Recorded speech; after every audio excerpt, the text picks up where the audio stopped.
വല്ലദീന യസ്വിലൂന മാ അമറല്ലാഹു ബിഹി അൻ യൂസൽ. സ്വർഗീയസ്ഥരായ ആളുകൾക്ക് അല്ലാഹു പറഞ്ഞ ലക്ഷണങ്ങളിൽ ഒന്നതാണ് ബന്ധം പുലർത്താൻ അല്ലാഹു തആല കൽപ്പിച്ചവരോട് ബന്ധം പുലർത്തി ജീവിക്കുന്നവർ. അത് വളരെ പ്രധാനപ്പെട്ട ഒരു ലക്ഷണമാണ്. നിസ്സാര കാര്യങ്ങളെ കൊണ്ടൊരു പക്ഷേ ബന്ധം പെട്ടെന്ന് തകർന്നു വരും. പക്ഷെ അത് പുതുക്കാനുള്ള കഴിവ്, അതാണ് ഏറ്റവും വലിയ കഴിവ്. ഒരുപക്ഷെ നമുക്ക് അയാളെ ആശ്രയിക്കേണ്ടി വരുമൊന്നുമില്ല. നമ്മുടെ ജീവിതത്തിന്റെ ഭാഗമായിട്ട് അയാളിൽ നിന്ന് ഒരു സഹായവും നമുക്ക് ലഭിക്കേണ്ടതും ഉണ്ടാകൂല. പക്ഷെ നമ്മുടെ ഒരു ബന്ധമാണ്. ആ ബന്ധം തകരുമ്പോൾ നമുക്ക് നഷ്ടമാകുന്നത് രണ്ട് ലോകവുമാണ്. ഇഹലോകത്തെ പുരോഗതിയും നഷ്ടമാകും, പരലോകത്തെ വിജയവും നഷ്ടമാകും. ഈ ബന്ധം തകരുക, മുറിഞ്ഞു പോവുക എന്ന് പറയുന്നത് ഏറ്റവും അധികം ഉണ്ടാകുന്നത് എങ്ങനെയാണ്? വാക്കുകളിലൂടെയാണ് ഏറ്റവും അധികം ബന്ധം മുറിഞ്ഞു പോകുന്നത്. അതുകൊണ്ടാണ് അല്ലാഹു തആല കുടുംബക്കാരോട് പറയുമ്പോഴും കുടുംബക്കാരെ പറ്റി പറയുമ്പോഴും നേര് മാത്രം പറയണമെന്ന് പ്രത്യേകം ഊന്നി പറഞ്ഞത്. വഇദാ ഖുൽതും ഫഅദിലു വലൗ കാന ദാ ഖുർബാ. നിങ്ങൾ എന്ത് പറയുകയാണെങ്കിലും ഫഅദിലു, നേര് പറയണം. വലൗ കാന ദാ ഖുർബാ. രണ്ട് വിവക്ഷകളുണ്ട് അവിടെ. ഒന്ന് കുടുംബക്കാരോടാണെങ്കിലും നുണ പറയരുത്, നേര് പറയണം. സ്വന്തം കുടുംബത്തിൽ ഏറ്റവും പ്രധാനപ്പെട്ട ബന്ധുവാണ് സഹോദരൻ, സഹോദരി. അടുത്ത കുടുംബം എണ്ണുമ്പോൾ ആദ്യം കടന്നു വരുന്നത് അവരാണ്. സഹോദരി സഹോദരന്മാർ എന്തെങ്കിലും ഒരാവശ്യം നിന്നോട് പറയുമ്പോ നീ സത്യം പറയണം, കളവ് പറയരുത്. കാരണം നിന്റെ സഹോദരനാകുമ്പോ പലപ്പോഴും നീ കൊടുക്കുന്നത് തിരിച്ച് തന്നില്ല എന്ന് വരും. പക്ഷേ അതുകൊണ്ട് നീ നുണ പറയരുത്. നിന്നോടൊരു സഹായം ചോദിച്ചു, സാമ്പത്തിക സഹായം ചോദിച്ചത് വലുതാണ്, അത്രയൊക്കെ കൊടുക്കാൻ നിന്റെ പക്കൽ ഉണ്ടാകും എന്ന് കരുതിയിട്ട് തന്നെയാണ് ചോദ്യം. നീ പറയാനുള്ളത് തുറന്നു പറഞ്ഞേക്കണം. എന്നാലും ഇല്ല എന്ന് നീ കളവ് പറയരുത്.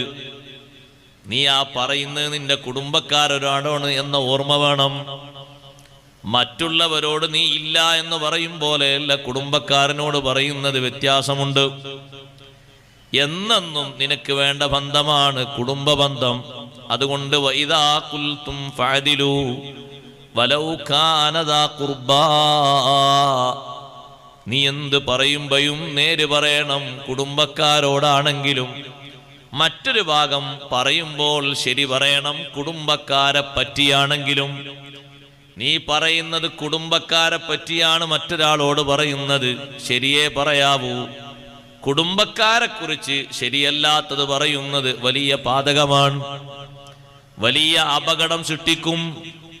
നീ കാരണം ആ കുടുംബക്കാരന് വരുന്നൊരു നന്മ മുടങ്ങരുത്. നിന്റെ വീട്ടിൽ ഒരു കുട്ടിയുണ്ട്, 16-18 വയസ്സ് പ്രായമെത്തിയൊരു കുട്ടി. അതേപോലെ ഏകദേശം പ്രായത്തോടടുത്തൊരു കുട്ടി നിന്റെ പെങ്ങൾക്കുമുണ്ട്, അല്ലെങ്കിൽ നിന്റെ ജ്യേഷ്ഠനുണ്ട്, അനുജനുണ്ട്, ആർക്കെങ്കിലും കുട്ടിക്കോ.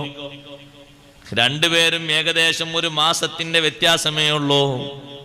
നിന്റെ മനസ്സിൽ ഒരു തോന്നൽ, നിന്റെ വീട്ടിലെ കുട്ടി പുതിയ പെണ്ണായി ഇറങ്ങിയ ശേഷമേ അവിടുന്ന് ഇറങ്ങാവൂ. അന്വേഷണം വരുമ്പോ വഴി തിരിച്ചു വിടരുത്, മുടക്കമുള്ള വാക്ക് പറയരുത്. അങ്ങനെ ഉദാഹരണം പറയുമ്പോൾ ആൾക്കാർക്ക് ആയത്തിന്റെ അർത്ഥമേ മനസ്സിലാണ്. വഇദാ ഖുൽതും ഫഅദിലു വലൗ കാന ദാ ഖുർബാ. കുടുംബക്കാരെ പറ്റിയാണ് നിന്നോട് ചോദ്യമെങ്കിലും നേരെ പറയാവൂ, നുണ പറയരുത്.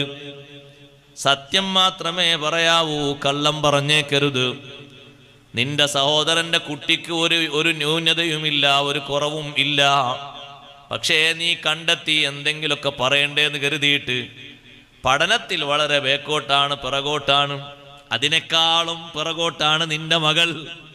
പക്ഷേ നീ അത് മൂടി വച്ചു. കാരണം നിന്റെ പക്കലുള്ളത് പെട്ടെന്ന് ചെലവാകണം. നിന്റെ സഹോദരന്റെ കുട്ടി അതിന് ശേഷം ഇറങ്ങണം. അതെത്ര ആയാലും കുഴപ്പമില്ല. നീ അതിനൊരു ചെറിയ മരുന്ന് അവിടെ ഒഴിച്ചു കൊടുത്തു. പറഞ്ഞത് ശരിയാണ്, പക്ഷേ ഒരു നന്മയാണ് അതുകൊണ്ട് മുടങ്ങുന്നത്. അതുകൊണ്ട് സഹോദരാ, കുടുംബക്കാരെ പറ്റിയാണെങ്കിലും ശരി മാത്രം പറയണം. കളവാകുന്നൊരു വർത്തമാനമോ സംശയിക്കപ്പെടുന്നൊരു വാക്കോ നീ പറയരുത്. നിന്റെ വാക്ക് കാരണം നിന്റെ കുടുംബത്തിന് ലഭിക്കുന്നൊരു നന്മയും മുടങ്ങിപ്പോകരുത്. നിന്റെ വാക്ക് കാരണം നിന്റെ കുടുംബത്തിന് ഒരു വലിയ ദുരന്തം കയറി വന്നേക്കരുത്. ശരിയായത് മാത്രമേ പറയാവൂ, കളവായത് ഒന്നും പറയരുത്. നേരായത് മാത്രം പറയണമെന്ന് കുടുംബക്കാരോടാണെങ്കിലും കുടുംബക്കാരെ പറ്റിയാണെങ്കിലും എന്ന് പറയാൻ കാരണം മനുഷ്യബന്ധത്തിലെ ഏറ്റവും വലിയ ബന്ധമാണ് കുടുംബബന്ധം. അഷ്റഫുൽ ഖൽഖ് മുഹമ്മദുർ റസൂലുള്ളാഹി സ്വല്ലല്ലാഹു അലൈഹി വസല്ലം തങ്ങൾ 23 വർഷക്കാലം ഈ സമൂഹത്തെ സമുദ്ധരിച്ച് ഭാവിയിൽ വരാനിരിക്കുന്ന മുഴുവൻ സംഗതികളും വളരെ വ്യക്തമായി വിശദീകരിച്ചു തന്നപ്പോൾ ഈ ഉമ്മത്തിനോട് തങ്ങൾ ആവശ്യപ്പെട്ടത്, നമ്മളോടൊക്കെ ആവശ്യപ്പെട്ടത് ഒരാവശ്യമാണ്. ഖുല്ലാ അസ്അലുക്കും അലൈഹി അജ്റൻ ഇല്ലൽ മവദ്ദത ഫിൽ ഖുർബാ. ഇമാം ബുഖാരി റഹ്മത്തുള്ളാഹി അലൈഹി ആ ആയത്തിന് 2 വിവക്ഷകൾ നൽകിയിട്ടുണ്ട്. രണ്ടും ശരിയാണ്, രണ്ടും യാഥാർത്ഥ്യമാണ്.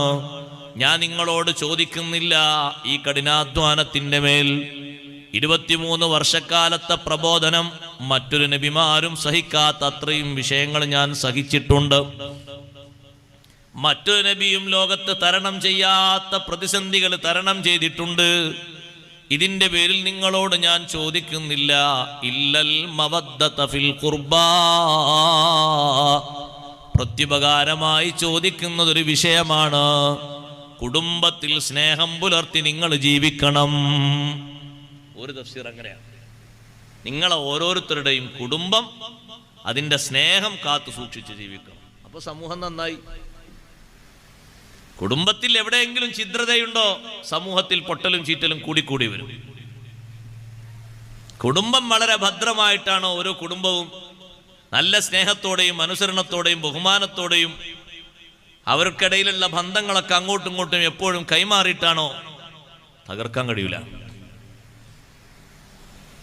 ഒറ്റക്കെട്ടായി കുടുംബത്തെ നിലനിർത്തുന്ന പണിയാണ് 10 വർഷത്തിൽ മദീനത്തിൽ താമസിച്ചപ്പോൾ ആദ്യമായി തങ്ങൾ നിർവഹിച്ചത് അതാണ്. ഏറ്റവും വിശ്രുതമായ 2 കുടുംബങ്ങളാണ് ആ മദീനയിൽ മിക്ക പേരും, ഔസും ഖസ്റജും. ഔസ് ഖസ്റജ് ഒരു ഉപ്പയുടെ 2 മക്കളാണ്. സാലബ എന്ന് പറയുന്ന ഒരു ഉപ്പയുടെ 2 മക്കളാണത്. പഴയ കാലത്ത് അവർ യമനിലായിരുന്നു താമസിച്ചിരുന്നത്.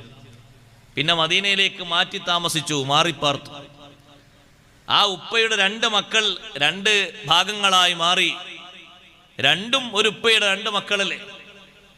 പക്ഷെ അവർക്കിടയിൽ വർഗീയതയും വിദ്വേഷവും വൈരാഗ്യവും ഒക്കെ കടന്നുകൂടിയിട്ട് പകപോക്കലിന്റെ വർഷങ്ങളായിരുന്നു.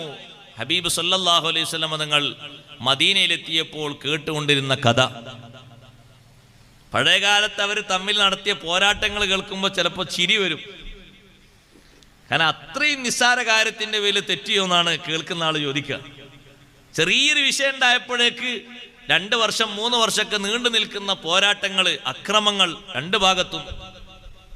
നബി സല്ലല്ലാഹു അലൈഹി വസല്ലം തങ്ങൾ ആ തീകളൊക്കെ കെടുത്തി പരസ്പരമുള്ള പകകളൊക്കെ മാറ്റിയിട്ട് അവരെ ഐക്യപ്പെടുത്തിയിട്ട് മനസ്സ് തമ്മിൽ കൂട്ടിയോജിപ്പിച്ചിട്ട് അവരെ ഒന്നായി റെഡിയാക്കിയിട്ട് അവർക്കൊറ്റ പേര് വെച്ചു, അൽ അൻസാർ എന്ന് പേര് വെച്ചു. ഈ 2 ഗോത്രമാണ് അതിൽ മുഖ്യമായുള്ളത്. വിശുദ്ധ ഖുർആനിലൂടെ അല്ലാഹു തആല വലിയൊരു അനുഗ്രഹമായി ലോകത്തിന് സമ്മാനിച്ച അനുഗ്രഹമായിട്ട് അത് എടുത്തു പറഞ്ഞു. നിങ്ങളുടെ അവസ്ഥ നിങ്ങൾ ചിന്തിച്ചു നോക്കണം. നിങ്ങൾ ആരായിരുന്നു പഴയ കാലത്ത്? നിങ്ങൾ എങ്ങനെയായിരുന്നു ജീവിച്ചിരുന്നത്? ഇത് കുന്തും അഅദാഅ, നിങ്ങൾ പരസ്പരം ശത്രുക്കളായിരുന്നു. ആ ശത്രുത മാറ്റിയിട്ട് ഫഅല്ലഫ ബൈന ഖുലൂബിക്കും ഫഅസ്ബഹതും ബിനിഅമതിഹി ഇഖ്വാന, നിങ്ങളുടെ മനസ്സുകൾ തമ്മിൽ കൂട്ടി യോജിപ്പിച്ചു. മനസ്സുകൾ തമ്മിൽ ഇണക്കി ചേർത്തിട്ട് നിങ്ങൾ ഏകോദര സഹോദരന്മാരെ പോലെയായി. കഴിഞ്ഞ കാലത്തുണ്ടായിരുന്ന പരിഹാസ്യങ്ങൾക്കും അക്രമങ്ങൾക്കൊക്കെ പലരും മാപ്പ് പറഞ്ഞു. ഇനി മേലാൽ അങ്ങനെ ഉണ്ടാകില്ലെന്ന് തീരുമാനിച്ചു, പൊരുത്തപ്പിടിച്ചു. നന്നായി. ഇടക്കിടക്കൊക്കെ ആ സ്വരങ്ങൾ ഇങ്ങനെ വരുമ്പോൾ നബി സല്ലല്ലാഹു അലൈഹി വസല്ലം തങ്ങളത് തച്ച് കെടുത്തും. ഇനി അത് പൊങ്ങരുത് എന്ന് കരുതിയിട്ട്. പലപ്പോഴും അങ്ങനെ വരും. രണ്ട് ചേരിയിൽ നിന്ന് സംസാരമൊക്കെ വരും. 2-3 തവണ അങ്ങനെ തങ്ങൾക്ക് ശ്രദ്ധയിൽപ്പെട്ടിട്ടുണ്ട്. തങ്ങൾ ഒതുക്കി നിർത്തി റെഡിയാക്കി ഐക്യപ്പെടുത്തിയത് ഇനിയും വിള്ളൽ പൊട്ടിച്ചീറ്റാൻ പാടില്ല. ഇനി ആ ഇണക്കത്തോടെ തന്നെ പോകണം. ഒരാളും അതിൽ ബന്ധം മുറിയുന്ന ഒരാൾ ഉണ്ടാകാൻ പാടില്ല. അഷ്റഫുൽ ഖൽഖ് സല്ലല്ലാഹു അലൈഹി വസല്ലം ഒരു ദിവസം മദീനയിലൂടെ യാത്ര ചെയ്യുമ്പോൾ ഒരു കൂട്ടം ആളുകൾ ഒരു സ്ഥലത്ത് കൂടി നിൽക്കുന്നത് കണ്ടു. അപ്പൊ തങ്ങളെ കൂടെ ഒരു സഹാബിയുണ്ട് വാഹനത്തിൽ. രണ്ടുപേരും പോയി അവിടെ ഇറങ്ങി ഒരു കൂട്ടം ആളുകൾ നിൽക്കല്ലേ. അവ ഉള്ളിലുണ്ട് ഒരാള്. തങ്ങളെപ്പറ്റി വലിയ വിശ്വാസമൊന്നുമില്ല, എന്നാലും ഒരു ഭാഗികമായ വിശ്വാസത്തോടെ അങ്ങനെ നടക്കും. അബ്ദുല്ലാഹിബിൻ ഉബയ്യ് സലൂൽ എന്നാണ് അവന്റെ പേര്. അയാൾ ഖസറജ് ഗോത്രക്കാരനാണ്. നബി സല്ലല്ലാഹു അലൈഹി വസല്ലം തങ്ങൾ ഒരു കൂട്ടം ആളുകൾ നിൽക്കുമ്പോൾ അവർക്ക് എന്തെങ്കിലുമൊക്കെ പറഞ്ഞ് പഠിപ്പിക്കാലോ എന്ന് കരുതിയിട്ട് അങ്ങോട്ട് ചെന്നു. അവർക്ക് എന്തെങ്കിലുമൊക്കെ ഇൽമു പറഞ്ഞ് പഠിപ്പിച്ചു കൊടുക്കാലോ എന്ന് കരുതിയിട്ട്. അപ്പൊ അബ്ദുല്ലാഹിബിൻ ഉബയ്യ് സലൂല് അയാൾ എതിർത്തു. അയാൾ പറഞ്ഞു, ഈ ക്യാമ്പിലേക്ക് ഒന്നും ഓതിത്തരണ്ട, വീട്ടിലേക്ക് ആരെങ്കിലും വരുമ്പോൾ അവിടെ വെച്ച് വിളമ്പി കൊടുത്താൽ മതി. എങ്ങനെയുണ്ട് വർത്തമാനം? അപ്പൊ മറ്റേ കൂട്ടരപ്പുറത്തുണ്ട് ഔസ് ഗോത്രക്കാര്. അവർ തിരിച്ചു പറഞ്ഞു, അല്ല നിങ്ങൾ പറഞ്ഞോളൂ, അയാൾ എന്താ ചെയ്യാൻ നമുക്ക് നോക്കാലോ. അതാ രണ്ട് വർത്തമാനം, രണ്ട് ശൈലിയിലൂടെ പോകുന്നത്. നിങ്ങളിവിടെ പറയൂല എന്നൊരു കൂട്ടര് പറയണം. എന്താ പറഞ്ഞെഴുതിയിട്ട്? തങ്ങളെ അല്ലാഹു തആല ഇൽമു പഠിപ്പിക്കാനല്ലേ തങ്ങളെ അള്ളാഹു നിയോഗിച്ചത്. അതിന് സ്ഥലവും പരിധിയും സമയമൊക്കെ ഉണ്ടോ? തങ്ങൾക്ക് പറയാലോ. രണ്ട് കൂട്ടരും ഇങ്ങനെ വാക്കേറ്റം നടത്തുമ്പോൾ നബി സല്ലല്ലാഹു അലൈഹി വസല്ലം തങ്ങൾ പറഞ്ഞു, ഞാനിപ്പോ ഒന്നും പറയുന്നില്ല, ഞാൻ കാരണമായിട്ട് തെറ്റരുത്. ഞാനിവിടെ വന്ന് പറഞ്ഞു എന്നുള്ള കാരണം കൊണ്ട് നിങ്ങളൊരു കൂട്ടരെ തെറ്റരുത്, ഒരു കൂട്ടരെ ന്യായീകരിച്ചുകൊണ്ട് വീണ്ടും പ്രശ്നങ്ങൾ ഉണ്ടാകരുത്. ഞാൻ വന്ന വഴിക്ക് പോയിക്കോളാം, ഞാൻ കാരണം നിങ്ങൾ പിണങ്ങരുത്. നിങ്ങൾ നേരത്തെ എന്ത് ചർച്ചയിലാണോ ആ ചർച്ച തുടർന്നോളൂ, ഞാൻ പോകാമെന്നും പറഞ്ഞു തങ്ങൾ വന്നു. എന്താ തങ്ങൾ ഉദ്ദേശിച്ചത്? മസ്ലഹത്താണ് ഉദ്ദേശിച്ചത്, നന്മ. ഞാൻ കാരണം അവരുടെ കുടുംബത്തിന് ഒരു നിലക്കും വിള്ളൽ വരാൻ പാടില്ല. പിന്നെ ശക്തമായ ഭാഷയിൽ ഉണ്ടായി. അഷ്റഫുൽ ഖൽഖ് സല്ലല്ലാഹു അലൈഹി വസല്ലം തങ്ങളുടെ പ്രിയപ്പെട്ട പത്നി സയ്യിദത്തുനാ ബീവി ആയിഷ റളിയല്ലാഹു അൻഹയ്ക്കെതിരെ മുനാഫിഖുകൾ അപവാദ പ്രചരണം തൊടുത്തുവിട്ടു. നബി സല്ലല്ലാഹു അലൈഹി വസല്ലം മദീന പള്ളിയിലേക്ക് സ്വഹാബത്തിനെ മൊത്തം ഒരുമിച്ച് കൂട്ടി എല്ലാവരോടും വരാൻ പറഞ്ഞു. സ്വഹീഹുൽ ബുഖാരിയുടെ ഹദീസാണ്, സുദീർഘമായ ഹദീസാണ്. ഞാൻ വിഷയത്തിന്റെ കാതൽ മാത്രം പറയാം. എല്ലാവരും വന്ന് പള്ളിയിൽ നിറഞ്ഞിരുന്നു. ഔസ് ഗോത്രക്കാരിൽപ്പെട്ട ഒരു നേതാവ് എഴുന്നേറ്റിട്ട് പറഞ്ഞു, നബിയേ, തങ്ങളുടെ പ്രിയപ്പെട്ട പത്നിക്കെതിരെ ആരോപണം ഉന്നയിച്ച ആള് ഞങ്ങളെ കൂട്ടത്തിലാണെങ്കിൽ തങ്ങൾ പറയുന്നത് ഞങ്ങൾ ചെയ്തേക്കും. ഞങ്ങളെ സഹോദരന്മാരായ ഖസ്റജ് ഗോത്രക്കാരെ കൂട്ടത്തിലാണെങ്കിൽ ആളെ കാണിച്ചു തന്നാൽ മതി, ഞങ്ങളവന്റെ കഥ കഴിക്കും. അപ്പൊ ഖസ്റജ് ഗോത്രത്തിൽ നിന്നൊരാൾ എഴുന്നേറ്റിട്ട് പറഞ്ഞു, നിങ്ങളൊന്നും ചെയ്യൂല, ഞങ്ങളെ കൂട്ടത്തിൽപ്പെട്ട ആളാണെങ്കിലും നിങ്ങളൊന്നും ചെയ്യൂല. അവര് കുടുംബം എന്ന നിലയ്ക്ക് രണ്ട് ചേരിയായി തിരിഞ്ഞപ്പോ നബി സല്ലല്ലാഹു അലൈഹി വസല്ലം തങ്ങൾ പറഞ്ഞു, ഇങ്ങനെ അഭിപ്രായം പറഞ്ഞ് പരസ്പരം വാഗ്വാദം നടത്താനല്ല നിങ്ങളെ വിളിച്ചു വരുത്തിയത്. ഈ വിഷയത്തെപ്പറ്റി എന്ത് തീരുമാനം ഞാൻ എടുക്കണമെന്നും അറിയാനല്ല വിളിച്ചു വരുത്തിയത്. പക്ഷേ ഈ വിഷയത്തിൽ അള്ളാഹുവിന്റെ തീരുമാനം വരുന്നത് വരെ നിങ്ങൾ ക്ഷമയോടെ വർത്തിക്കണം, സഹനത്തോടെ കാത്തു നിൽക്കണം. ഞാൻ കാരണമായിട്ട് നിങ്ങൾ പക്ഷം ചേർന്ന് അങ്ങോട്ടും ഇങ്ങോട്ടും പറഞ്ഞ് പിണങ്ങരുത്. വലിയ വാക്കേറ്റത്തിന് തുടക്കം കുറിച്ചപ്പോഴേക്ക് തന്നെ തങ്ങളത് തച്ച് കെടുത്തി, മുന്നോട്ട് പോകാൻ സമ്മതിച്ചില്ല. ആ രണ്ട് ഗോത്രക്കാരെയും ഐക്യപ്പെടുത്തി ഇണക്കി ചേർത്ത് കോർത്തുകൊണ്ട് നടന്നത് ഏറ്റവും വലിയൊരു ചർച്ചയായി രാജാക്കന്മാർക്കിടയിൽ. കാരണം ഔസും ഖസ്റജും തമ്മിലടിച്ച കാലത്തുള്ള യുദ്ധങ്ങളും പോരാട്ടങ്ങളും കലഹങ്ങളും വാഗ്വാദങ്ങളും വലിയ ചർച്ചയായിട്ട് തന്നെ ലോകത്ത് നിലനിന്നിരുന്നു.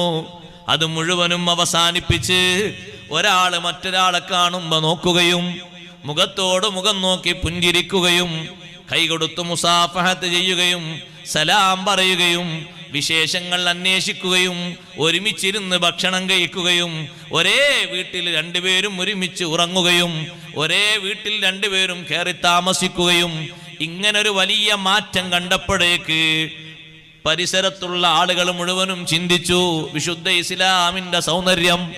അഷ്റഫുൽ ഖൽഖ് റസൂലുള്ളാഹി സ്വല്ലല്ലാഹു അലൈഹി വസല്ലമ തങ്ങൾ മദീനയിൽ വരുത്തിയ ഏറ്റവും വലിയ വിപ്ലവാത്മകമായ പ്രവർത്തനം ഈ കുടുംബത്തിന്റെ ഐക്യമാണ്. നമ്മളോട് തങ്ങൾ ആവശ്യപ്പെട്ടൊരാവശ്യം അതാണ്, കുടുംബം എന്ന നിലക്കുള്ള സ്നേഹം കാത്തു സൂക്ഷിക്കണം. രണ്ടാമത്തൊരു വിവക്ഷയുള്ളത് എന്റെ കുടുംബക്കാരെ നിങ്ങൾ സ്നേഹിക്കണമെന്നാണ്. അങ്ങനെയും ഒരർത്ഥം ആ ആയത്തിനുണ്ട്. ഇല്ലൽ മവദ്ദത ഫിൽ ഖുർബാ, കുടുംബം നോക്കുമ്പോൾ ഏറ്റവും പരിശുദ്ധിയുള്ള കുടുംബം നിങ്ങളുടെ കുടുംബമല്ല, എന്റെ കുടുംബമാണ്. അതുകൊണ്ട് എന്റെ കുടുംബത്തെ നന്നായി വേറിട്ട രീതിയിൽ സ്നേഹിക്കുകയും ബഹുമാനിക്കുകയും വേണം. ഇരിക്കട്ടെ, ആദ്യത്തെ തഫ്സീർ അനുസരിച്ച് നമ്മുടെ കുടുംബങ്ങൾക്കിടയിലുള്ള സ്നേഹം നിലനിർത്തണം. ഏറ്റവും അധികം കുടുംബത്തിൽ വിള്ളൽ വരുന്നത് വാക്കുകളെ കൊണ്ടാണ്. വാക്കുകൾ സൂക്ഷിക്കണം, നിയന്ത്രിക്കണം, സൂക്ഷിക്കേണ്ട സ്ഥലങ്ങളിൽ സൂക്ഷിച്ച് സംസാരിക്കണം. നമ്മുടെ വാക്ക് ഒരു കുടുംബം മുറിയാനും തകരാനും കാരണമായേക്കരുത്. നല്ല രൂപത്തിൽ ശ്രദ്ധിക്കണം. കുടുംബക്കാരുമായി സംസാരിക്കുമ്പോ സംബന്ധിക്കുമ്പോ അവർക്കിടയിലുള്ള സ്നേഹം നിലനിർത്തിക്കൊണ്ടാകണം മുന്നോട്ട് കൊണ്ടുപോകേണ്ടത്. സുബ്ഹാനല്ലാഹ്, എന്തെങ്കിലും ചില്ലറ പ്രശ്നങ്ങളുടെ മേൽ പിണക്കമുണ്ടായാൽ, അങ്ങനെ ബന്ധം മുറിഞ്ഞുപോയാൽ ഉണ്ടാകുന്ന നഷ്ടങ്ങളെ സംബന്ധിച്ച് ഖുർആൻ ഓർമ്മപ്പെടുത്തുന്നുണ്ട്. ചെറിയ നഷ്ടമല്ല, ദുനിയാവിൽ അനുഭവിക്കുന്ന ചെറിയ നഷ്ടമല്ല, ആഖിറത്തിൽ അനുഭവിക്കുന്നതും ചെറിയ നഷ്ടമല്ല, വലിയ നഷ്ടമാണ്. സയ്യിദുനാ മുഹമ്മദുർ റസൂലുള്ളാഹി സ്വല്ലല്ലാഹു അലൈഹി വസല്ലമ തങ്ങൾ ഏറ്റവും വലിയ എതിർപ്പ് നേരിട്ടത് കുടുംബത്തിൽ നിന്നാണ്. പക്ഷേ ആ കുടുംബക്കാർക്ക് മുഴുവനും അവിടുന്ന് മാപ്പ് നൽകി. ആയിഷ റളിയല്ലാഹു അൻഹ ചോദിച്ചു ഒരു ദിവസം, ഹൽ അതാ അലൈക യൗമുൻ അശദ്ദ മിൻ ഉഹദ്, ഉഹദിനെക്കാളും പ്രതിസന്ധിയുള്ള വല്ല ദിനവും തങ്ങളുടെ ജീവിതത്തിൽ വന്നിട്ടുണ്ടോ നബിയേ? ഉഹദ് ഏറ്റവും പ്രതിസന്ധി പൂർണമായ ദിവസമാണ്. അവിടുത്തെ നെറ്റിയിൽ നിന്ന് രക്തം ഉറ്റി വീണ് സ്വഹാബത്ത് പലരും തുടച്ചു നീക്കിയിട്ടും രക്തം നിലക്കാതെയായപ്പോ ഫാത്തിമത്തു സഹ്റാ റളിയല്ലാഹു അൻഹാ വീട്ടിലേക്ക് ഓടിച്ചെന്ന് ഈത്തപ്പനയുടെ ഒരു പായയുടെ കഷ്ണം എടുത്തിട്ട് അത് കരിച്ച് അതിന്റെ ചാരം കൊണ്ടുവന്ന് നെറ്റിയിൽ പതിച്ചപ്പോഴാണ് രക്തം നിലച്ചുപോയത്. ആ മണ്ണിൽ മുത്തുനബി സല്ലല്ലാഹു അലൈഹി വസല്ലമ തങ്ങളുടെ രക്തം മിറ്റിയിട്ടുണ്ട്. നബി സല്ലല്ലാഹു അലൈഹി വസല്ലമ തങ്ങളുടെ മുൻപല്ല് പൊട്ടിയത് ഉഹദിലാണ്. അവിടുത്തെ കൈവിരലിൽ നിന്ന് രക്തം മിറ്റി വീണത് ഉഹദിലാണ്. ഹൽ അന്തി ഇല്ലാ ഇസ്ബഇൻ ദമീതി വഫീ സബീലില്ലാഹി മാലഖീതി. അള്ളാഹുവിന്റെ മാർഗത്തിലല്ലേ ഈ വിരൽ തുമ്പിൽ നിന്ന് രക്തം പൊടിഞ്ഞത്. വിഷയമാക്കേണ്ടതില്ലല്ലോ, പ്രശ്നമാക്കേണ്ടതില്ലല്ലോ. സ്വന്തം വിരലിങ്ങനെ ഉയർത്തിപ്പിടിച്ചിട്ട് അവിടുന്ന് പറഞ്ഞല്ലോ, ഹൽ അന്തി ഇല്ലാ ഇസ്ബഉൻ ദമീതി വഫീ സബീലില്ലാഹി മാലഖീതി. സ്വന്തം ആവശ്യത്തിന് വേണ്ടി രക്തം പൊടിഞ്ഞതല്ലല്ലോ, അള്ളാഹുവിന്റെ മാർഗത്തിൽ തൃപ്തിയിലായിട്ടല്ലേ രക്തം പൊടിഞ്ഞത്. വിഷയമാക്കേണ്ടതില്ല. സ്വന്തം ശരീരത്തെ തങ്ങൾ ആശ്വസിപ്പിച്ചു. നബി സല്ലല്ലാഹു അലൈഹി വസല്ലമ തങ്ങൾ അതേ മുശ്രിക്കുകളുടെ ഭാഗത്ത് നിന്ന് തങ്ങൾ വധിക്കപ്പെട്ടു എന്ന കിംവദന്തി പരന്നൊരു സമയം കൂടിയാണ് ഉഹദ്. അഷ്റഫുൽ ഖൽഖ് സല്ലല്ലാഹു അലൈഹി വസല്ലം തങ്ങളുടെ ഏറ്റവും വലിയ സഹായിയായിരുന്ന ഹംസത്തുൽ കറാർ റളിയല്ലാഹു അൻഹു ഷഹീദായത് ഉഹദിന്റെ രണഭൂമിയിലാണ്. ഒരുപാട് നഷ്ടങ്ങൾ തങ്ങളെ സംബന്ധിച്ചിടത്തോളം അവിടെ നടന്നിട്ടുണ്ട്. അതുകൊണ്ടാണ് ബീവി ആയിഷ റളിയല്ലാഹു അൻഹയുടെ ചോദ്യം, ഉഹദിനെക്കാളും പ്രതിസന്ധിയുള്ള വല്ല ദിനവും വന്നിട്ടുണ്ടോ നബിയേ? ഉഹദ് അനുഭവിച്ചിടത്തോളം വലിയ പ്രതിസന്ധിയുള്ളതാണ്. സ്വന്തം ശരീരത്തിലേക്കും കുടുംബത്തിലേക്കും സമൂഹത്തിലേക്കും നോക്കുമ്പോ വലിയ സങ്കടകരമായ അവസ്ഥകൾ ഉഹദിൽ നിറഞ്ഞു നിൽക്കുന്നുണ്ട്. ആ അഷ്റഫുൽ ഖൽഖ് സല്ലല്ലാഹു അലൈഹി വസല്ലം തങ്ങൾ പറഞ്ഞു, ഉണ്ട് ആയിഷ, ഉഹുദല്ല എനിക്ക് ഏറ്റവും വലിയ പ്രതിസന്ധിയുള്ള ദിവസം, ഉഹുദിനെക്കാളും കാഠിന്യമുള്ള ദിവസം ഉണ്ട്. ഏതാ നബി ആ ദിവസം? എനിക്കേറ്റവും താങ്ങും തണലുമായിരുന്ന, എന്നെ എല്ലാ അർത്ഥത്തിലും സംരക്ഷിച്ചിരുന്ന എൻ്റെ മൂത്താപ്പ അബൂ ത്വാലിബും 3 ദിവസത്തിൻ്റെ വ്യത്യാസത്തിൽ എൻ്റെ പ്രാണപ്രേയസിയായിരുന്ന സയ്യിദത്തുനാ ബീവി ഖദീജ റളിയല്ലാഹു തആല അൻഹയും 3 ദിവസത്തിൻ്റെ വ്യത്യാസത്തിലാണ് രണ്ടുപേരും വിടവാങ്ങിയത്.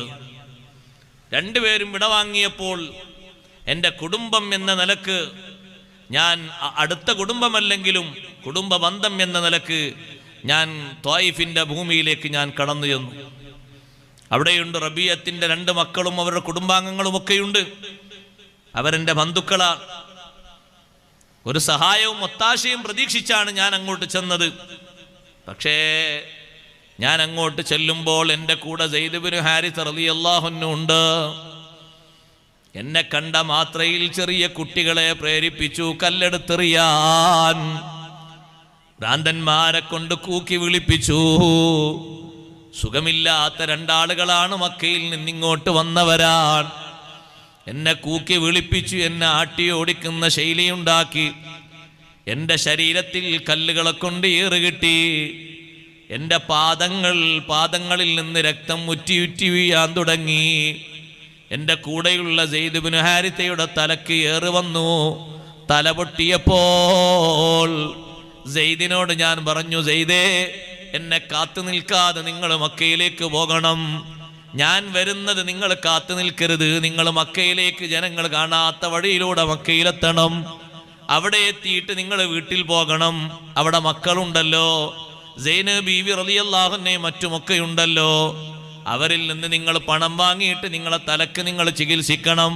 വലിയ മുറിവല്ലേ തലക്ക് പറ്റിയത്. ഞാൻ മക്കയിലേക്ക് വന്നുകൊള്ളും, നിങ്ങൾ എന്നെ കാത്തിരിക്കരുത്. എൻ്റെ കുടുംബം എന്നെ ആ രൂപത്തിൽ ആട്ടി ഓടിക്കുന്ന ആ ഒരു ദിവസം എനിക്ക് ഏറ്റവും സങ്കടം നിറഞ്ഞ ദിവസമാണ്. സ്വന്തക്കാരല്ലേ കുട്ടികളെ വിളിച്ചിട്ട് കല്ലെറിയിപ്പിക്കുന്നത്. ഞാൻ അങ്ങനെ പതുക്കെ ഒന്ന് ക്ഷീണം മാറ്റാൻ വേണ്ടി കുടുംബക്കാരുടെ തന്നെ തോട്ടത്തിലേക്ക് കയറിയിരുന്നു. അവിടുത്തെ വൃക്ഷത്തിന്റെ ചുവട്ടിൽ ഞാൻ ഇരുന്നപ്പോ എൻ്റെ ഇരുത്തം കണ്ടിട്ട് അവർക്ക് സഹതാപം തോന്നിയിട്ടാണ് റബീഅത്തിന്റെ 2 മക്കൾ അവരുടെ ഭൃത്യൻ അദ്ദാസിന്റെ കയ്യിൽ ഒരു പാത്രത്തിൽ അല്പം മുന്തിരി കൊടുത്തു വിട്ടത്.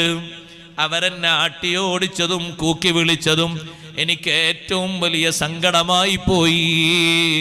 എൻ്റെ ഉപ്പയുടെ സ്ഥാനത്ത് നിന്ന്, എൻ്റെ മൂത്താപ്പയുടെ സ്ഥാനത്ത് നിന്ന് എനിക്ക് ഒത്താശ ചെയ്യേണ്ട എൻ്റെ കുടുംബം, എനിക്ക് കാവൽ നിൽക്കേണ്ടവർ, എനിക്ക് വേണ്ട സഹായങ്ങളൊക്കെ ചെയ്യേണ്ടവർ എന്നെ സ്വീകരിക്കുന്നതിന് പകരം കല്ലെടുത്ത് എന്നെ എറിഞ്ഞ രൂപത്തിൽ എൻ്റെ കാലിലേക്ക് തുരുതുരായി എറിഞ്ഞ് ഞാൻ തിരിച്ചു പോകാനുള്ള പണിയാണ് അവരെടുത്തത്.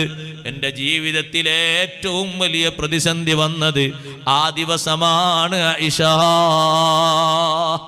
അഷ്റഫുൽ ഖൽഖ് റസൂലുള്ളാഹി. ഇത് ഞാൻ പറയുമ്പോൾ നിങ്ങളൊക്കെ ചിത്രങ്ങൾ വരക്കണം.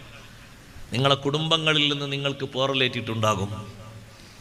വാക്കുകളിലൂടെ, പ്രവർത്തനങ്ങളിലൂടെ ബുദ്ധിമുട്ടുണ്ടായിട്ടുണ്ടാകും. ശേഷം ഇനി പറയാൻ പോകുന്ന പോയിന്റിലേക്ക് നിങ്ങൾ സ്വീകരിക്കണം, ഈ ദുനിയാവും ആഖിറവും രക്ഷപ്പെടുന്നതിന് വേണ്ടി. എൻ്റെ കുടുംബത്തിൽ നിന്ന് അങ്ങനെ വല്ല ബുദ്ധിമുട്ടുകളും വന്നാൽ ഞാനും സ്വീകരിക്കേണ്ടത് അതേ ശൈലി തന്നെയാണ്. എനിക്കും നിങ്ങൾക്കും ഉദാത്തമായൊരു മാർഗതാണ്. എന്താണ് ആ മാർഗം? അഷ്റഫുൽ ഖൽഖ് സ്വല്ലല്ലാഹു അലൈഹി വസല്ലം തങ്ങൾ അവിടെ പോയി ഇരിക്കുമ്പോൾ അദ്ദാസ് വരുന്നതിൻ്റെ മുമ്പ്, പാത്രവുമായിട്ട് മുന്തിരിക്കൊലയുമായിട്ട് അദ്ദാസ് വരുന്നതിൻ്റെ മുമ്പ് ഇറങ്ങി വന്നു ബഹുമാനപ്പെട്ട ജിബ്രീൽ അലൈഹിസ്സലാം. വന്നിട്ട് ചോദിച്ചു, മുത്തുനബിയെ, ഇന്നല്ലാഹ ബഅസനി ഇലൈക, അല്ലാഹു തആല തങ്ങളിലേക്ക് എന്നെ അയച്ചത് ബിമലക്കിൽ ജിബാൽ. അതാ അപ്പുറത്തും ഇപ്പുറത്തും 2 വിശാലമായ 2 പർവ്വതങ്ങൾ, അതിൻ്റെ ആധിപത്യമുള്ള അധികാരമുള്ള മലക്കുമായിട്ടാണ് ഞാൻ വന്നിരിക്കുന്നത്. തങ്ങളൊറ്റ സമ്മതം മതി, ഒരു വാക്ക്, നഅം എന്നൊരു വാക്ക്, ഒരു 3 അക്ഷരം മതി. ആ 2 പർവ്വതങ്ങളും ഒന്ന് കൂട്ടിവെച്ചാൽ പിന്നെ ത്വായിഫ് എന്ന് പറയുന്ന നഗരമില്ല. ത്വായിഫ് എന്ന് പറയുന്ന നാട് പിന്നെ കാണാനുണ്ടാകൂല. ഒന്ന് പൊക്കിയെടുത്തിട്ട് ഒന്നിങ്ങനെ പതുക്കെ ഒന്ന് തള്ളിയിട്ടാൽ മതി. അതിനാ ഒരു മലക്ക് മതി, കൂടുതൽ ആളുകളൊന്നും വേണ്ട. തങ്ങളുടെ സമ്മതം ഉണ്ടെങ്കിൽ അത് ചെയ്യാൻ അള്ളാഹുവിന്റെ ഓർഡർ ഉണ്ട്. നമ്മളൊന്ന് ആലോചിച്ചു നോക്കൂ. നബി സല്ലല്ലാഹു അലൈഹി വസല്ലം നിങ്ങൾ ക്ഷീണിച്ചിരിക്കാൻ, ആ സുന്ദരമായ പാദത്തിൽ നിന്ന് രക്തം പൊടിഞ്ഞു എന്ന് പറഞ്ഞാൽ എത്ര വലിയ സങ്കടമാ സഹോദരങ്ങളെ, എത്ര വലിയ സങ്കടമാണ്. സഹിക്കാൻ പറ്റുമോ അത്? കാലിൻ്റെ തള്ളവരല്, ഹിജ്റ പോകുന്ന സമയത്ത് തള്ളവരലിൻ്റെ ഒരു ഭാഗത്തിങ്ങനെ വരുതിയിട്ട് ഒരു ചെറിയ പരിക്ക്, ഒരു മുറിവേറ്റപ്പോഴാണ് ബഹുമാനപ്പെട്ട സയ്യിദുന അബൂബക്കർ സിദ്ദീഖ് റളിയല്ലാഹു അൻഹു, തങ്ങളെക്കാളും 2 വയസ്സ് കുറവാണ് സിദ്ദീഖ് തങ്ങൾക്ക്, മുത്തുനബി സല്ലല്ലാഹു അലൈഹി വസല്ലം തങ്ങൾ എടുത്ത് തോളിലേക്ക് വെച്ചു. ഒരു കുഞ്ഞിനെ വെക്കും പോലെ സ്നേഹത്തോടെ തോളിലേക്ക് വെച്ചു. അല്പൊന്ന് നബിയെ നമുക്ക് വിശ്രമിച്ചിട്ട് പോകാം. നല്ല ഒരു പാറയുടെ ചുവട്ടിൽ മുണ്ട് വിരിച്ച്, വിരിപ്പ് വിരിച്ച്, ഒരു കുട്ടിയെ ഉമ്മ കടത്തും പോലെ, ഉപ്പ കൊണ്ടുപോയി ആശ്വാസത്തോടെ കിടത്തും പോലെ മുത്തു നബി സല്ലല്ലാഹു അലൈഹി വസല്ലം തങ്ങളെ താങ്ങിക്കിടത്തി ഒരു പാറയുടെ ചുവട്ടിൽ ഒന്ന് വിശ്രമിച്ചിട്ട് യാത്രയാകാം നബിയെ. സിദ്ദീഖ് റളിയല്ലാഹു അൻഹുവിന് സഹിച്ചില്ല, ചിന്തിക്കാൻ പോലും സങ്കല്പിക്കാൻ പോലും കഴിഞ്ഞില്ല. മുത്തു നബി സല്ലല്ലാഹു അലൈഹി വസല്ലം തങ്ങളെ തള്ളവിരൽ രക്തത്തിന്റെ ഒരു പാട് കണ്ടപ്പോഴേക്ക് സിദ്ദീഖ് റളിയല്ലാഹു അൻഹു തങ്ങളെ താങ്ങിയെടുത്തു. സഹിക്കാൻ പറ്റുമോ അവിടുത്തെ പാദത്തിൽ നിന്ന് രക്തമുറ്റിയത്? സഹിക്കാൻ പറ്റുമോ സഹോദരങ്ങളെ? സമൂഹത്തിന് സഹിക്കാൻ പറ്റുമോ? ആരാണ് മുത്തു നബി സല്ലല്ലാഹു അലൈഹി വസല്ലം? അള്ളാഹുവിന്റെ വലിയ കാവലുണ്ടായിട്ടല്ലേ അല്ലാഹു തആല സ്നേഹത്തോടെ മലക്കിനെ പറഞ്ഞയച്ചത്. ഒന്നവിടുന്ന് സമ്മതിക്കുകയാണെങ്കിൽ തരിപ്പണമാക്കി കളയാം. പക്ഷേ അവിടുത്തെ സ്നേഹ സമീപനമാണ് നമ്മൾ പഠിക്കേണ്ടത്. എൻ്റെ കുടുംബമാണല്ലോ, വേണ്ട ജിബ്രീൽ വേണ്ട. അവരെന്നെ ആട്ടിയോടിച്ചതും കൂക്കി വിളിപ്പിച്ചതും സ്വന്തം ചെയ്യാൻ അവർ മടിച്ചിട്ട് മറ്റുള്ളവരെ ഏൽപ്പിച്ചതും അവരെൻ്റെ കുടുംബക്കാരായത് കൊണ്ട് തന്നെയാണ്. അവർക്കറിവില്ലല്ലോ, ഞാൻ അവർക്ക് മാപ്പ് കൊടുക്കുന്നു.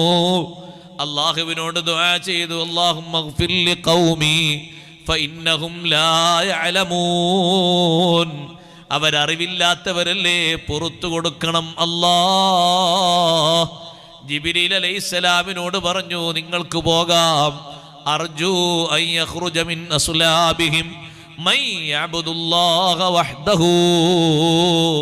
തലമുറകളിൽ എത്രയോ കഴിയുമ്പോ ഇവരുടെ പിന്മുറക്കാരിൽ നിന്ന് ഏതെങ്കിലും ഒരാള്, അള്ളാഹുവിൽ വിശ്വസിക്കുന്ന ഒരാൾ വരുന്നത് ഞാൻ പ്രതീക്ഷിക്കുന്നു, ആഗ്രഹിക്കുന്നു, താല്പര്യപ്പെടുന്നു. എനിക്കതാണ് വേണ്ടത്. പകപോക്കുന്ന സ്വഭാവം എനിക്കില്ല, പകരത്തിന് പകരം കൊടുക്കുന്ന സ്വഭാവം എനിക്കില്ല. വിട്ടുവീഴ്ചയാ തങ്ങൾ കാണിച്ചത്, വിട്ടുവീഴ്ച മനോഭാവമാ തങ്ങൾ കാണിച്ചത്. പകരം വീട്ടാൻ ഒരു 3 അക്ഷരം മതി സഹോദരങ്ങളെ. ഒരു 3 അക്ഷരം, നഅം എന്നൊരു 3 വാക്ക്, 3 അക്ഷരം ഒരുമിച്ചുകൂടി ഒരു വാക്ക് മതി. പെട്ടെന്ന് തന്നെ കാര്യങ്ങൾ നടക്കും. മുത്തു നബി സല്ലല്ലാഹു അലൈഹി വസല്ലം തങ്ങൾ വേദനിക്കുന്നത് അല്ലാഹു തആല ഇഷ്ടപ്പെടുമോ? നബി സല്ലല്ലാഹു അലൈഹി വസല്ലം തങ്ങൾക്ക് മാനസികമായി വരുന്നൊരു പ്രയാസം, ആ പ്രയാസം നികത്തുന്നതിന് സൃഷ്ടികളെക്കാൾ കൂടുതൽ പെട്ടെന്നതിന് പരിപാടി, അതിൻ്റെ വേണ്ട കാര്യങ്ങൾ ഒരുക്കി തരുന്നവനാണ് മുത്തുനബി സല്ലല്ലാഹു അലൈഹി വസല്ലം തങ്ങളെ അങ്ങേ നിലക്ക് ഏറ്റവും അധികം മഹബ്ബത്ത് കൊടുത്ത് തൃപ്തിപ്പെടുന്ന യജമാനനായ റബ്ബ് സുബ്ഹാനഹു വ തആല. ഒരു വാക്ക് തങ്ങളെപ്പറ്റി പറയുമ്പോഴേക്ക് മറുപടി പറയുന്ന അല്ലാഹു തആലാന്റെ ശൈലിയല്ലേ, പതിവല്ലേ? സമൂഹത്തിൽ ആരെങ്കിലും ഒന്ന് നബി സല്ലല്ലാഹു അലൈഹി വസല്ലം തങ്ങൾക്കെതിരെ ഒരു വാക്ക് പറയുമ്പോൾ അല്ലാഹു തആല മറുപടി പറയാതിരുന്നിട്ടുണ്ടോ? ഏതെങ്കിലും ഒന്ന് നോക്ക് നിങ്ങൾ, ഒന്ന്, ഏതെങ്കിലും ഒന്ന്. ഒരു കൂട്ടം ആളുകൾ പറഞ്ഞു, മക്കയിലുള്ള ആളുകൾ തങ്ങളോട് ലസ്ത മുർസലൻ, തങ്ങൾ മുർസലൊന്നല്ല എന്ന് പറഞ്ഞു. അല്ലാഹു തആല എങ്ങനെ പ്രതികരിച്ചത്? ബാക്കിയുള്ള അമ്പിയാക്കളോടൊക്കെ മുർസലല്ല എന്ന് പറയുമ്പോൾ ഞാൻ മുർസലാണ് എന്ന് അവരങ്ങ് പറയല. ഞാൻ മുർസലാണ്, അല്ലാഹ് എന്നെ അയച്ചിട്ട് നിങ്ങൾ വിശ്വസിക്കണം. ഇത് അല്ലാഹു തആല സാക്ഷ്യപ്പെടുത്തുകയാണ്. ബിസ്മില്ലാഹിർ റഹ്മാനിർ റഹീം. യാസീൻ വൽ ഖുർആനിൽ ഹകീം ഇന്നക ലമിനൽ മുർസലീൻ. വൽ ഖുർആനിൽ ഹകീം, തിരുത്തപ്പെടാതെ എന്നും അതിന്റെ ഭദ്രതയിൽ നിലനിൽക്കുന്ന ഖുർആനില്ലേ, ആ ഖുർആന് തന്നെയാണ് സാക്ഷ്യം. ഇന്നക ലമിനൽ മുർസലീൻ, അവിടുന്ന് മുർസലീങ്ങളിൽപ്പെട്ട ആള് തന്നെയാണ്. ആരും അതിൽ സംശയിക്കരുത്, ആരും അത് നിഷേധിക്കരുത്. എത്ര ആണയിട്ട് എത്ര താക്കീതോടെയാണ് അല്ലാഹു തആല പറയുന്നത്. അതൊക്കെ എന്തോ ബുദ്ധിക്ക് കുറവുണ്ട് ഞങ്ങൾ മനസ്സിലാക്കുന്നു. ഒന്ന് ആലോചിച്ചൊക്കെ നിങ്ങൾ. സമൂഹം പറഞ്ഞ പറച്ചില് ദൃഷ്ടാന്തങ്ങളുമായി അള്ളാഹുവിന്റെ മാർഗത്തിലേക്ക് ക്ഷണിക്കുമ്പോൾ സമൂഹം പറഞ്ഞൊരു മറുപടിയാ, ഇന്നാ ലനറാക ഫീ സഫാഹ വ ഇന്നാ ലനദുന്നുക മിനൽ കാദിബീൻ റബ്ബിൽ ആലമീൻ. എനിക്കൊരു ബുദ്ധിക്കുറവുമില്ല, ഞാനൊരു പോയത്തക്കാരനുമല്ല, ഞാനൊരു പൊട്ടനുമല്ല. വലാകിന്നി റസൂലും മിർ റബ്ബിൽ ആലമീൻ, ലോകരക്ഷിതാവിൽ നിന്നുള്ള ദൂതനാണ്, റസൂലാണ് ഞാൻ. മുത്തുനബി സല്ലല്ലാഹു അലൈഹി വസല്ലം തങ്ങൾ ആരെങ്കിലും ഒന്ന് എതിർത്താൽ ഉടനെ അള്ളാഹുവിന്റെ ഭാഗത്തുനിന്ന് മറുപടി വന്നു. സ്വകാര്യമായിട്ട് മരിച്ചുപോയ പരമ്പരയൊന്നുമില്ല, മക്കളൊന്നുമില്ലല്ലോ, ആൺകുട്ടികളൊക്കെ നേരത്തെ മരിച്ചുപോയില്ലേ, ആ അബുത്തറിനോടാ ഞാൻ സംസാരിച്ചത്. കാതോരം പറഞ്ഞ സ്വകാര്യമാണ്. അള്ളാഹു എങ്ങനെ മറുപടി പറഞ്ഞു? ചെറിയ മറുപടിയാണോ? ഇന്നാ അഅ്തൈനാകൽ കൗസർ ഫസല്ലി ലിറബ്ബിക വൻഹർ ഇന്ന ശാനിഅക ഹുവൽ അബ്തർ. ഓ നബിയേ, തങ്ങൾക്ക് നാം ധാരാളം സന്താനങ്ങളെ തന്നിരിക്കുന്നു. തങ്ങൾക്ക് തന്ന സന്താന പരമ്പര പോലെ ലോകത്തൊരാൾക്കും സന്താന പരമ്പര നാം നൽകിയിട്ടില്ല. ഇന്നാ അഅ്തൈനാകൽ കൗസർ, ഏറ്റവും അധികം സന്താന പരമ്പരകൾ വ്യത്യസ്ത ഉപ്പമാരിലൂടെ പിതാക്കളിലൂടെ അറിയപ്പെടുന്ന സയ്യിദന്മാർ ലോകത്തിന്റെ വിവിധ ഭാഗങ്ങളില്ലേ. അവിടുത്തെ മസ്ജിദുൽ അഖ്സയിലെ ഇമാം, ജനങ്ങൾ വിളിക്കുന്ന പേരാ ഇമാം മഹ്ദി. ഒറിജിനൽ പേര് മുഹമ്മദ് ബിൻ അബ്ദില്ലാഹ് റളിയല്ലാഹു അൻഹു. തങ്ങൾ പറഞ്ഞു, ഇസ്മി ഇസ്മുഹു, എൻ്റെ പേര് തന്നെയാണ് അവരുടെ പേര്, എൻ്റെ ഉപ്പാന്റെ പേരാണ് അവരുടെ ഉപ്പാന്റെ പേര്, അതാണ് പേര്. മറ്റേത് ആളുകൾ വിളിക്കുന്ന പേരാണ് ഇമാം മഹദി എന്ന്. ആ വലിയ ഇമാം, എത്രയാണ് ആ ഇമാമിൻ്റെ അംഗീകാരം നോക്ക് നിങ്ങൾ. മസീഹി ഈസ അലൈഹിസ്സലാത്തു വസ്സലാം സുബൈക്ക് ഭൂമിയിൽ വന്നിറങ്ങുമ്പോൾ മസ്ജിദുൽ അഖ്സയിൽ വാങ്ക് കൊടുത്ത് തീരുന്ന നേരത്ത് ജനങ്ങൾ വന്നിട്ട് മഹ്ദി ഇമാമിനോടും അവിടെയുള്ള ആളുകളോടും പറയും, ഈസാ നബി അലൈഹി സ്വലാം എത്തിയിട്ടുണ്ട്, ദാ ഡമസ്കസിലെ വെള്ള വിനാരത്തിലൂടെ താഴോട്ട് വന്നിട്ടുണ്ട്, മലക്കുകളുടെ സംരക്ഷണത്തിനായി ഭൂമിയിലെത്തിയിട്ടുണ്ട്. മഹ്ദി ഇമാമിൻ്റെ നേതൃത്വത്തിൽ സ്വീകരിക്കാൻ പോകും. സ്വീകരിച്ച ആദ്യമായി ഈസാ നബി അലൈഹി സ്വലാമിൻ്റെ മസ്ജിദുൽ അഖ്സയിലേക്കാണ്. സുബഹി നിസ്കാരത്തിൽ ഇഖാമത്ത് കൊടുക്കും. ഈസാ നബി അലൈഹി സ്വലാം പറയും, ഒന്ന് ഇമാമായി നിന്നാൽ, നിങ്ങളൊന്ന് ഇമാമായി നിൽക്കണം എന്ന് പറയുമ്പോൾ ഇമാം മഹ്ദിയെയാണ് ഈസാ നബി അലൈഹി സ്വലാം മുന്തിക്കുന്നത്, നിങ്ങൾ എന്നെ ഇമാമായി നിൽക്കുക. ഇമാം മഹ്ദി റളിയല്ലാഹുവിന്റെ കീഴിൽ നിന്നിട്ടാണ് സുബഹി നിസ്കാരം ആദ്യമായി നിർവഹിക്കുന്നത്. ചെറിയ ബഹുമതിയാണോ സഹോദരങ്ങളെ അത്? അവരെ കാണാനൊക്കെ നമ്മളുണ്ടാകുമെന്നറിയില്ല. നേരത്തെ ഉസ്താദ് പറഞ്ഞ പോലെ അത്ര ദീർഘായുസ്സൊന്നും നമുക്ക് ഉണ്ടാകുമെന്നറിയില്ല. ഏതായാലും വല്ലാത്തൊരു അനുഭവമായിരിക്കും അന്ന് ഭൂമിയിൽ. ഏറ്റവും നല്ല ഖൈറുള്ള കാലമെന്ന് സയ്യിദുനാ റസൂലുള്ളാഹി സ്വല്ലല്ലാഹു അലൈഹി വസല്ലം ഞങ്ങൾ വിശേഷിപ്പിച്ചിട്ടുണ്ട്. സുദീർഘമായി ഇമാം ഇബ്നു മാജ റിപ്പോർട്ട് ചെയ്ത ഹദീസിൽ കാണാം ഇമാം മഹ്ദി റളിയല്ലാഹുവിന്റെ വരവിനെ കുറിച്ച്. നല്ല സന്തോഷമുള്ള കാലാണ്. ഇരിക്കട്ടെ, അത്രയും മക്കൾ നീണ്ടു നിൽക്കുന്ന സന്താന പരമ്പര ലോകത്തുണ്ട്. സയ്യിദന്മാരൊക്കെ മുറിഞ്ഞുപോയി, അവരൊന്നും ഇനി ഇല്ലാന്നൊക്കെ വാദിക്കുന്ന ആൾക്കാരുണ്ട്. നന്നായി പഠിച്ചാൽ മതി, അള്ളാഹു ഇൽമ ഏറ്റി കൊടുക്കട്ടെ. നമുക്കത്രയും അതിൽ പറയാനുള്ളൂ, വേറൊന്നും പറയാനൊന്നുമില്ല. അള്ളാഹു അവർക്ക് ഹിദായത്ത് ഏറ്റി കൊടുക്കട്ടെ. പഠിക്കാത്തതിൻ്റെ കുറവായിരിക്കും, അല്ല എന്ത് പറയാനാ, നേർക്കേറെ പഠിച്ചാൽ അങ്ങനെ പറയില്ലല്ലോ. ഹുസൈൻ റളിയല്ലാഹു അൻഹു ഷഹീദായതോടുകൂടി ആ പരമ്പര മുറിഞ്ഞു? ഇല്ല, മുറിഞ്ഞിട്ടില്ല. ഹുസൈൻ റളിയല്ലാഹു അൻഹു കർബലയിൽ ഷഹീദാകുമ്പോൾ അവിടുത്തെ മക്കളിൽ ടെന്റിൽ വിശ്രമിക്കുന്ന ഒരു കുട്ടിയുണ്ട്, അലി ഇബ്നുൽ ഹുസൈൻ റളിയല്ലാഹു അൻഹു. ബാപ്പാന്റെ പേരെന്നെ മോനിട്ടതാണ്, ഉപ്പാനൊന്ന് അനുസ്മരിക്കാൻ വേണ്ടി ഹുസൈൻ റളിയല്ലാഹു അൻഹു. അലി ഇബ്നുൽ ഹുസൈൻ റളിയല്ലാഹു അൻഹു പിൽക്കാലത്ത് അലി സൈനുൽ ആബിദീൻ റളിയല്ലാഹു അൻഹു എന്ന പേരിൽ വിശുദ്ധനായ മഹാൻ. സന്താന പരമ്പരകളിലൂടെ വന്നിട്ടുണ്ട്. അത് നിലച്ചിട്ടില്ല. ശരിയായ നിലക്ക് ചരിത്രം പഠിച്ചാൽ മനസ്സിലാകും. മുത്തുനബി സല്ലല്ലാഹു അലൈഹി വസല്ലം ഞങ്ങളെ കാതോരം വിമർശിച്ചിട്ട് പോലും അള്ളാഹു വിട്ടിട്ടില്ല, വിടുകയില്ല. അള്ളാഹുവിൻ്റെ മഹബത്ത് അങ്ങനെയാണ്. അതുകൊണ്ട് ആ സഹോദരങ്ങളെ, ഇങ്ങനെ ഒരു ചോദ്യം, സ്വന്തക്കാര് കുടുംബക്കാര് കല്ലെടുത്തെറിഞ്ഞിട്ടും കുടുംബക്കാരാണെങ്കിലും ശരി എൻ്റെ ഹബീബിനെ വിഷമിപ്പിച്ചോ, അവരെന്നേക്കുമായി അവസാനിപ്പിക്കാൻ അവിടുത്തെ സമ്മതമുണ്ടെങ്കിൽ അല്ലാഹു തആല അതിന് സമ്മതം തന്നിട്ടുണ്ട്. നബി സല്ലല്ലാഹു അലൈഹി വസല്ലം വേണ്ടാന്നല്ലേ പറഞ്ഞത്? വിട്ടുവീഴ്ചയാണ് തങ്ങൾ ചെയ്തത്. കുടുംബത്തിൽ നിന്ന് വരുന്ന കാര്യങ്ങൾ തങ്ങൾ അവധാനതയോടെ സഹനത്തോടെ തങ്ങൾ നേരിട്ടു, ക്ഷമാപൂർവം നേരിട്ടു. വിട്ടുവീഴ്ചയാണ് തങ്ങൾ അവർക്ക് നൽകിയത്. ലോകം എന്നും പഠിക്കുന്ന ചരിത്രത്തിൽ ഇപ്പോഴും അത് വലിയ മാതൃകയാണ്. കുടുംബക്കാരെ ഭാഗത്തു നിന്നുണ്ടാകുന്ന അക്രമം ചെറിയ അക്രമമല്ലല്ലോ, സഹിക്കാവുന്നതിലും അപ്പുറമാണ്. പക്ഷേ തങ്ങളവിടെ വിട്ടുവീഴ്ചയുടെ മനോഭാവമാണ് സ്വീകരിച്ചത്. നമുക്കും ലോകത്ത് പഠിക്കാനുള്ളതും ചെയ്യാനുള്ളതും അതാണ്. കുടുംബക്കാരിൽ നിന്ന് എപ്പോഴെങ്കിലും ഏതെങ്കിലും രൂപത്തിൽ എതിർപ്പ് വരുമ്പോ അത് ആളിക്കത്തിച്ച് മുന്നോട്ട് കൊണ്ടുപോകരുത്. വിട്ടുവീഴ്ച ചെയ്തിട്ട് മാപ്പ് കൊടുത്തിട്ട് മസ്ലഹത്തിന് വേണ്ടി നന്നാകാനുള്ള ശ്രമം വേണം. അതിനത്രയും കട്ടിയാർന്ന ഈമാന് വേണം. കണ്ടില്ലേ നിങ്ങൾ ബഹുമാനപ്പെട്ട സയ്യിദുനാ അബൂബക്കർ സിദ്ദീഖ് റളിയല്ലാഹു അൻഹു. ഞാനിത് പറയുമ്പോൾ നമ്മൾ മനസ്സിലാക്കണം, അവർക്കൊക്കെ അനുഭവിച്ച വിഷമങ്ങൾ അത്രയും വലുതായിട്ടും മാപ്പ് കൊടുത്തെങ്കിൽ നമുക്കുള്ളത് എത്രയോ ചെറുതാണ്, നിസ്സാരമാണ്. പക്ഷേ നമ്മളത് പർവ്വതീകരിക്കുകയാണ്.